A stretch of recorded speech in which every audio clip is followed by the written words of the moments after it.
Olá, companheiros.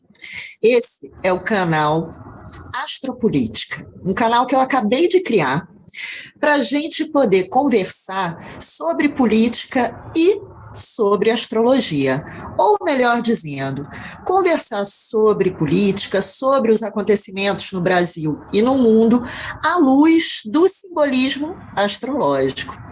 Eu não sou profeta, eu sou poeta. Então, o objetivo aqui é pegar a linguagem astrológica, que é tão rica, tão cheia de símbolos, tão interessante na relação entre um símbolo e outro, e os desdobramentos de cada um dos arquétipos. Então, a ideia é a gente pegar essa linguagem para poder ajudar a gente a compreender o presente, que é o momento mais importante, que é o momento que a gente vive. E o momento que a gente vive é um momento historicamente muito importante e que está sendo muito difícil, às vezes, de analisar as tendências, os acontecimentos, os personagens em toda a sua complexidade. E eu acho que nisso o simbolismo astrológico pode nos ajudar. Mas eu acredito sempre no livre-arbítrio, sempre acredito que a gente pode lutar para fazer com que os símbolos se realizem da melhor maneira possível. Então, se você gosta de política, tem interesse em astrologia e acha que essa conversa entre os dois assuntos pode ser interessante, então vem comigo, que eu acho que a gente vai ter muita coisa que conversar. Nesse primeiro episódio, eu resolvi pegar um personagem que está sendo central nesse momento político do Brasil, que é o ministro Alexandre de Moraes, presidente do TSE, Tribunal Superior Eleitoral, e que conduziu todo esse processo das eleições e toda essa transição com punhos de ferro em alguns momentos, com jogo de cintura em outros, e que está se revelando aí um dos grandes personagens desse momento histórico. E, curiosamente, ou não, porque não existem coincidências, ele fez aniversário ontem, um dia depois da cerimônia de posse, onde ele fez um discurso tão importante. Então, ontem, dia 13 de dezembro, ele fez aniversário, fez 54 anos, e ele nasceu no exato dia da promulgação do famigerado AI-5, Ato Institucional número 5, que trouxe tantas consequências negativas para a vida do país, retirou tantas liberdades, tantos direitos. Então, esse dia de triste memória, entre outros acontecimentos mais nefastos, teve o nascimento do bebê Alexandre de Moraes, que hoje em dia, 54 anos depois, está tendo um papel fundamental. Então, eu vou mostrar para vocês, em primeiro lugar, o mapa do Alexandre, que é o mapa do AI-5, do dia em que ocorreu o AI-5 no Brasil. Depois a gente vai olhar rapidamente o mapa aniversário dele, do dia 13 de dezembro, no Brasil, que foi um dia tão conturbado e onde ele teve tanto protagonismo. A gente está vendo aqui o mapa do ministro Alexandre de Moraes, o mapa natal dele. Então, para ajudar vocês a entender, aqui está o Sol no signo de Sagitário, em conjunção com Mercúrio, na casa 9, tá? Na casa 9, que é a casa correspondente ao signo de Sagitário. Então, ele tem todos os símbolos no mapa dele reforçados pelo fato de ter o ascendente em Áries. Então, ele tem o Sol e o Mercúrio, ou seja, a essência dele e a forma dele pensar no signo e na casa que são tradicionalmente relacionados aos juízes, né? Pessoas que têm uma posição de eminência e estão aqui, então, representados nessa parte alta do mapa, né?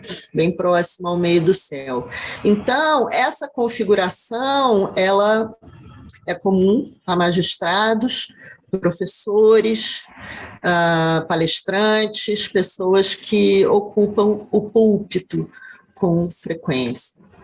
Ele tem a Lua no último grau de Virgem, na casa 6 do trabalho, uma Lua muito mais contida, muito mais burocrática e uma lua problemática, que eu vou voltar a falar dela aqui, não só por ela estar no ultimíssimo grau do signo, que a gente costuma chamar de grau anarético, como tem uma conjunção com Plutão, que é um planeta que traz sempre uma carga muito pesada para os planetas com os quais ele faz conjunção.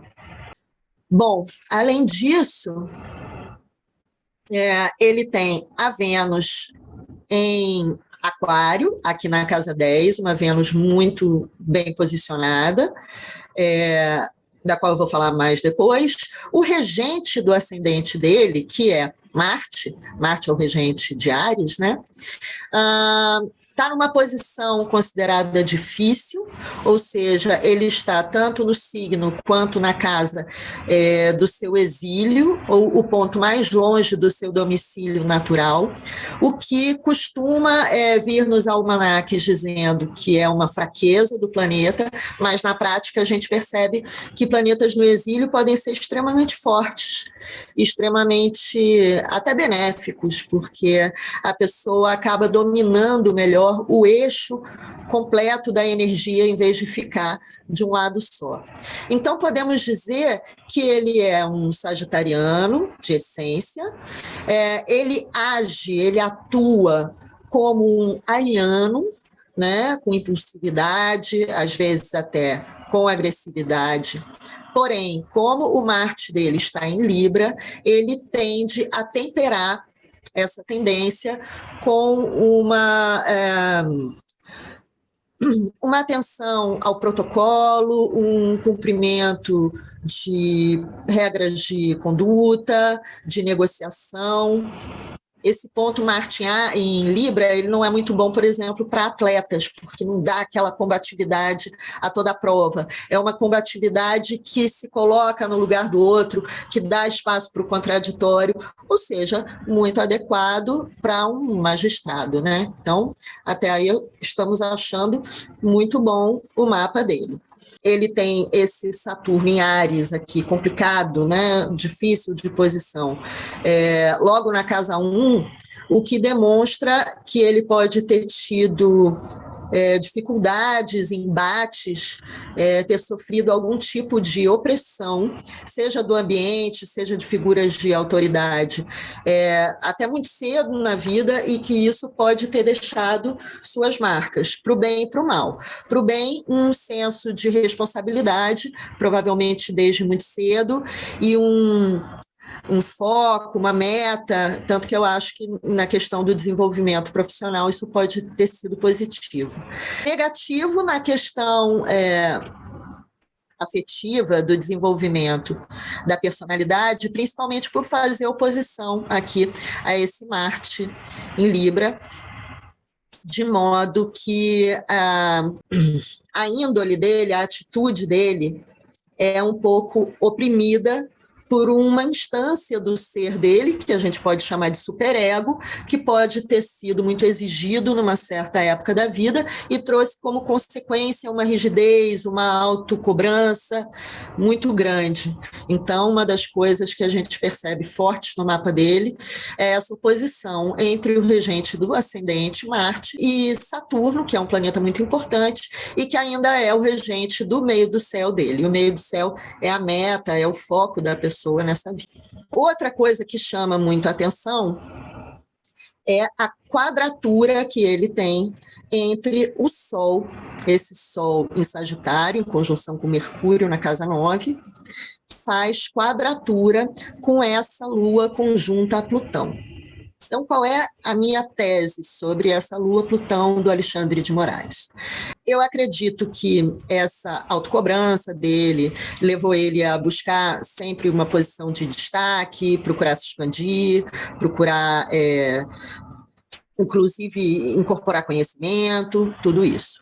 Mas essa Lua em Virgem, na casa 6, embora no último grau, né, ela ainda está aqui na essência desse signo, ela dá uma tendência, talvez, à timidez, a uma sensibilidade, quer dizer, a Lua é a forma como a gente sente, uma sensibilidade um pouco presa, um pouco rígida, um pouco travada, ainda mais em conjunção com esse Plutão, regente de casa 8, de modo que ele, diante de situações de pressão, acredito que ele tenha uma necessidade muito grande de autocontrole, de não querer transparecer fragilidade, insegurança, e que isso acaba sendo muito pesado para ele, de modo que ele pode ter problemas de saúde, da área de estômago, provavelmente, ou problemas psicológicos, problemas psíquicos do tipo, principalmente, transtorno obsessivo-compulsivo, que é um desejo muito de controlar, diante do incontrolável que é a vida, que são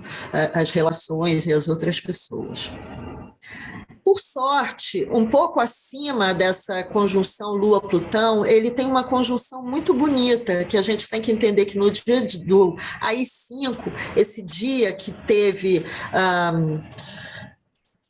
pressões e tensões muito fortes, a gente tinha um senso de justiça, um senso do que é correto, do que é ético. Eu acho que até o fato de ser um acontecimento que feriu a ética ajudou talvez o país ou mesmo o mundo a perceber a importância da ética, a importância da democracia, no sentido em que a gente até valoriza uma coisa quando a gente perde.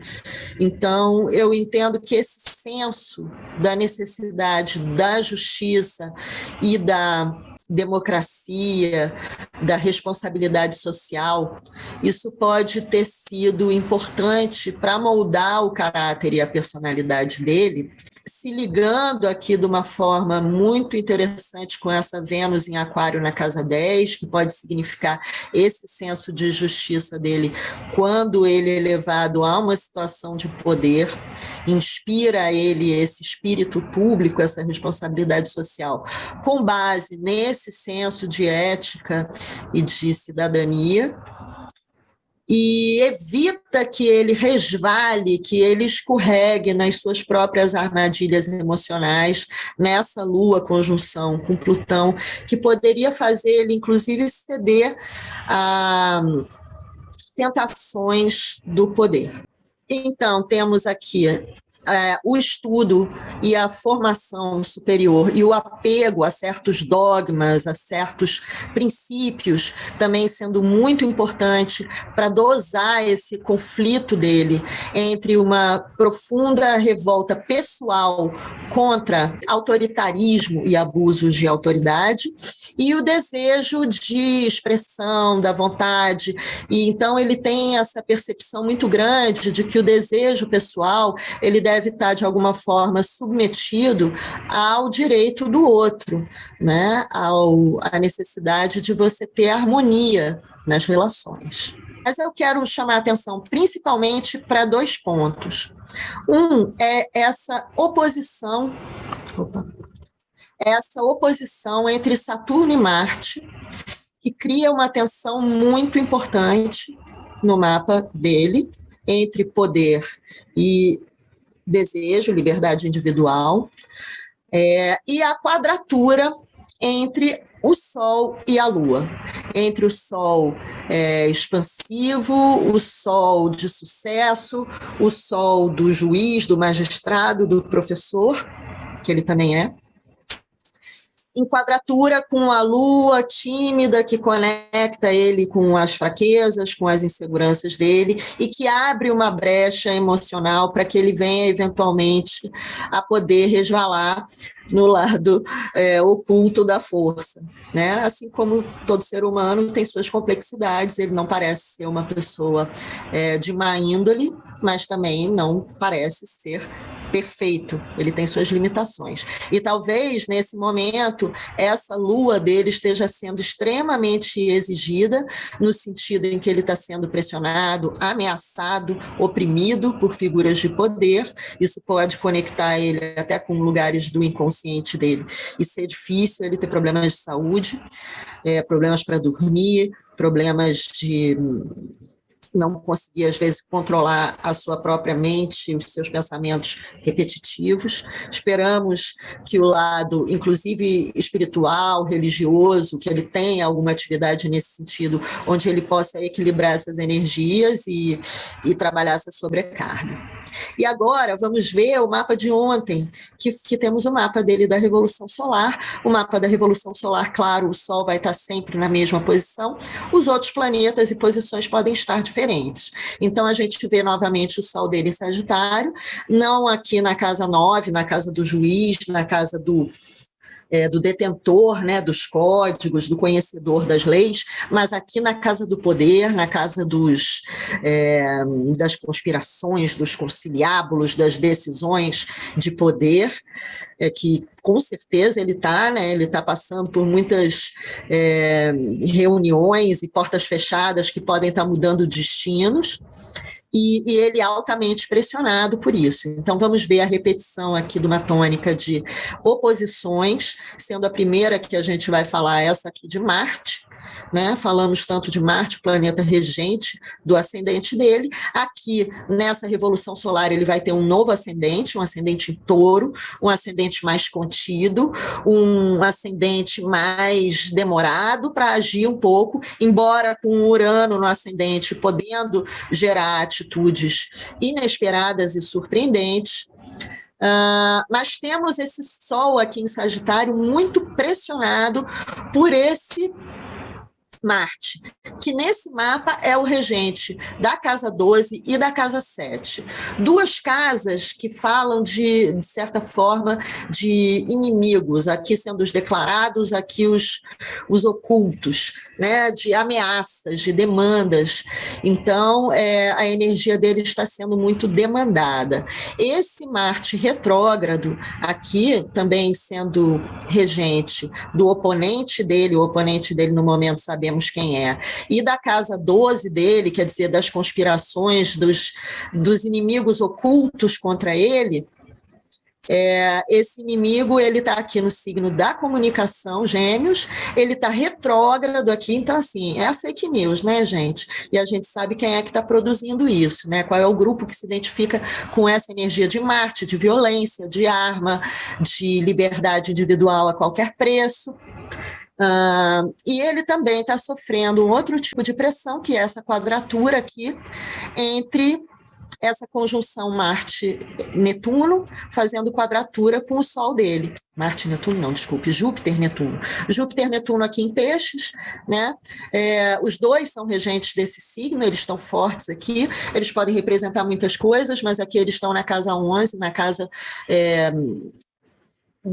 da própria política, né, do povo, das multidões, e eles representando aqui muito as multidões religiosas, né, podemos identificar com o grupo evangélico e tudo, então eles sofrendo aqui do grupo da arma e do grupo da Bíblia, essas pressões muito fortes aqui em cima do Sol dele.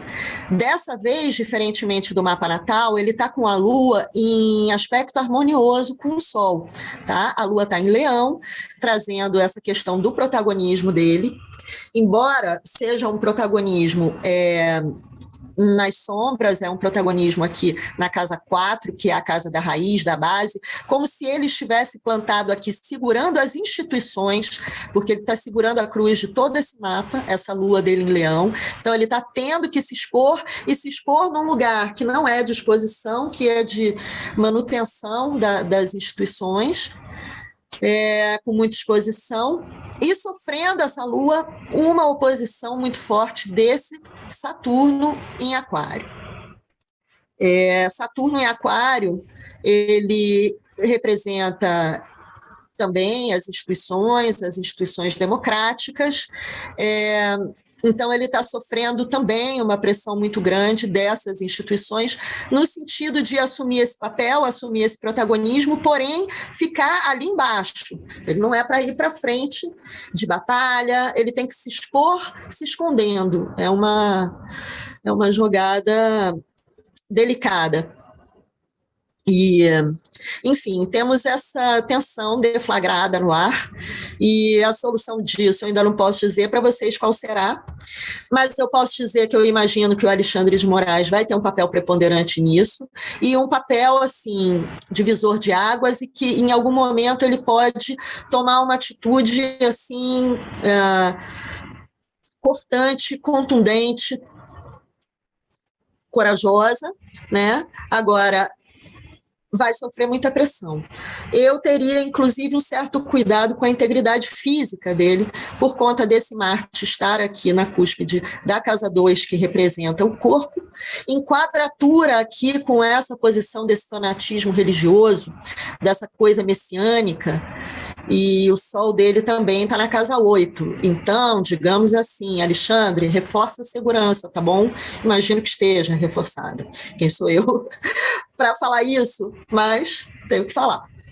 Ele corre certo risco na integridade física dele, porém, acredito que ele vai se manter firme nessa posição republicana, democrática, mesmo de vez em quando podendo ser surpreendente ou estrepitoso, né, aqui usando a imagem de um trovão, né, de um relâmpago, para cortar algum movimento, principalmente esse Urano aqui em Touro, né? Então, uma coisa ponderada, uma coisa respaldada, mas que também na hora que faz, né? O Touro é um signo fixo, ele demora um pouquinho mais para decidir tomar uma atitude, mas quando ele dispara em direção ao alvo, sai da frente, que ele vai com tudo, não é?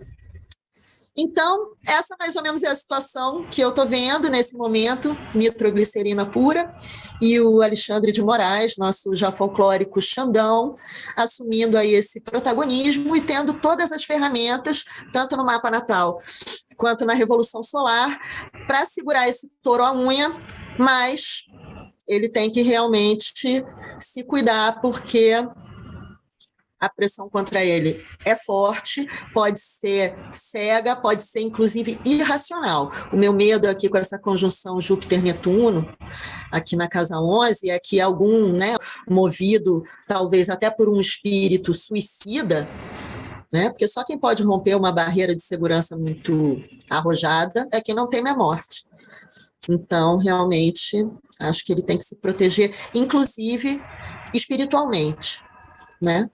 De preferência, tá em dia com as suas meditações, com as suas orações, e vamos também juntar os nossos bons pensamentos para proteger essa transição democrática que o nosso país está passando por essa fase social e astrologicamente pesada, conturbada. Nós vamos juntos, sem largar a mão de ninguém, a gente vai chegar do outro lado. Bom, era isso, gente, que eu queria dizer para hoje. E, no mais, só posso agradecer você ter ficado até aqui.